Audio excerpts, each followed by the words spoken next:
শুভেচ্ছা সবাইকে।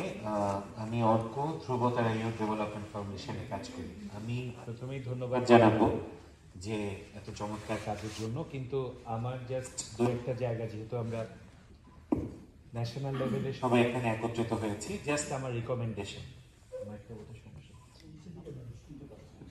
সো একটা হচ্ছে যে আমরা বড় আকারে যেটা সবসময় কথা বলি যে আমাদের বাংলাদেশে আমাদের অনেক ভালো আইন আছে, পলিসি আছে, কিন্তু আমাদের সবচেয়ে পুয়ার সিস্টেম হচ্ছে মনিটরিং ফ্রেমওয়ার্ক। এবং সেখানে আমরা একটা বড় জায়গায় নৌকা বলছিলেন ইউথের কথা। সো আমরা জানি যে সারা বাংলাদেশে আমাদের কিন্তু প্রচুর ডাইভার্সিফাইড গ্রুপ আছে, ইউথ গ্রুপ আছে, সিডিও আছে, ওমেন লেড অর্গানাইজেশন আছে।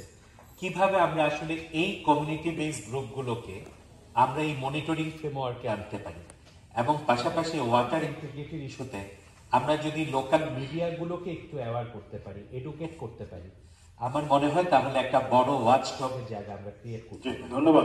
আর লাস্ট একটা রিকমেন্ডেশন আমি একটু করতে চাই, সেটা হচ্ছে উইনের যে প্রজেক্টগুলো আমরা করছি, আগে পরে আপনারা মনির ভাই অসাধারণ অনেক কাজ করেছে, এই রিসোর্স গুলো যেন এখান থেকে যে লার্নিং গুলো, সেটা যেন আমরা একটা কমন জায়গায় এনে আমরা যেন সেটার সুবিধাটা নিতে পারি, শিখতে পারি, সেই জায়গাটাও বোধ একটু ক্রিয়েট করা দরকার।